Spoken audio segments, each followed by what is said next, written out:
గృహబలం అంశానికి స్వాగతం. హోలీ పండుగ అనగానే రంగురంగుల రంగవల్లుల యొక్క తత్వచింతన కనిపిస్తుంది. రంగుల హంగులతో అందరూ కూడా కోలాహలంగా ఆనంద హేళ అనుభవిస్తూ ఉంటారు. వాస్తుశాస్త్ర రీత్యా మన ఇంటిలో ఉన్నటువంటి రంగులు మనకు ఎటువంటి ప్రభావాన్ని ప్రసాదిస్తున్నాయో ఒక్కసారి ఆలోచన చేసినట్లయితే, పాల్గొన పౌర్ణమి నాడు రంగురంగుల రంగ తత్వంలో విరాజిల్లేటువంటి తత్వాన్ని ప్రతి ఒక్కరూ కూడా ఆనంద తత్వంలో విరాజిల్లుతూ ఉంటారు.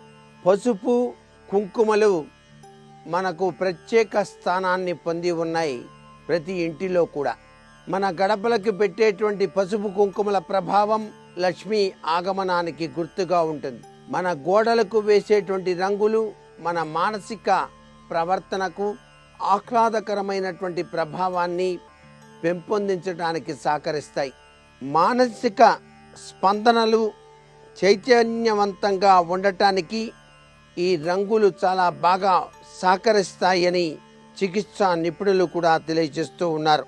నరాల వ్యవస్థ, రోగ నిరోధక వ్యవస్థ మెరుగుపడటానికి ఆఫీసు గది నుంచి రంగులతో అలంకరించి ఉండే సందర్శకులను ఇట్టే ఆకట్టుకొని వారు మంచి మూడ్లో పనులు చేసుకునేటువంటి విధి విధానం కనిపిస్తుంది. వారితో మనం సంభాషించేటప్పుడు కూడా సజావుగా మాటలు సాగిపోతూ ఉంటాయి.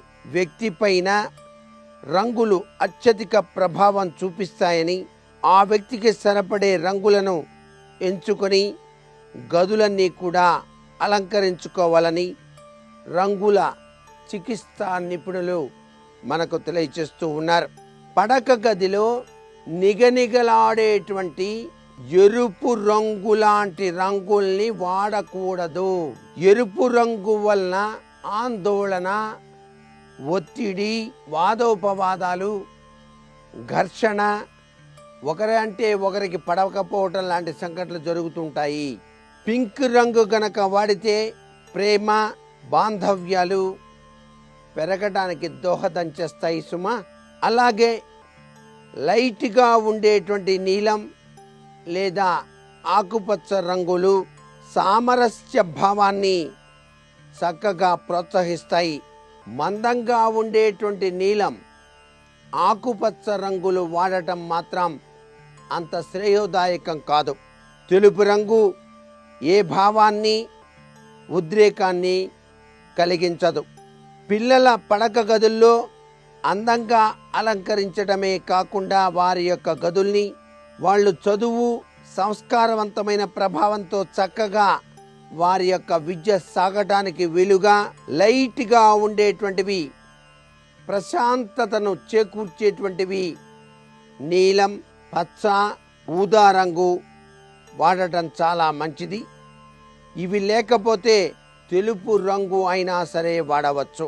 ఆ రంగులు గనక వాడినట్లయితే గదిలో వాతావరణం ప్రశాంతంగా ఉంటుంది. లేత రంగుల్ని గనక వాడినట్లయితే పిల్లలు హాయిగా నిద్రపోవటానికి ఆస్కారం ఉంది.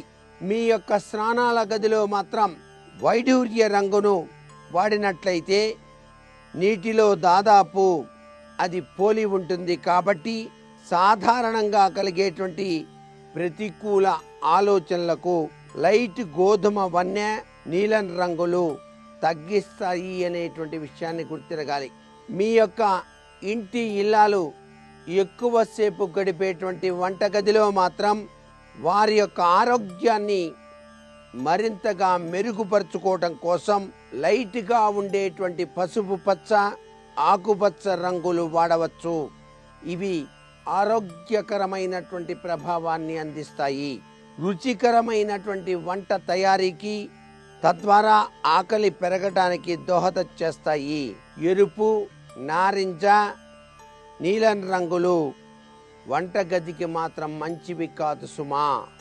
కుటుంబ సభ్యులంతా కూడాను కలిసి ఉండేటువంటి గదికి మాత్రం ఎక్కువసేపు వాళ్ళంతా గడిపేటువంటి ఒక గది ఉంటుంది. కాబట్టి ఆ గది పెద్దదిగా ఉంటుంది. కాబట్టి లైట్ గా ఉండేటువంటి తెలుపు, లైట్ షేడ్స్ గల నీలం, పింకు, ఆకుపచ్చని రంగులు వాడి తీరాలి. ఈ రంగులు వాడటం వల్ల ఇచ్చిపుచ్చుకునే స్థితి, వాతావరణం, సమతుల్యమైనటువంటి భావాలను పెంపొందించడానికి దోహదం చేస్తుంది.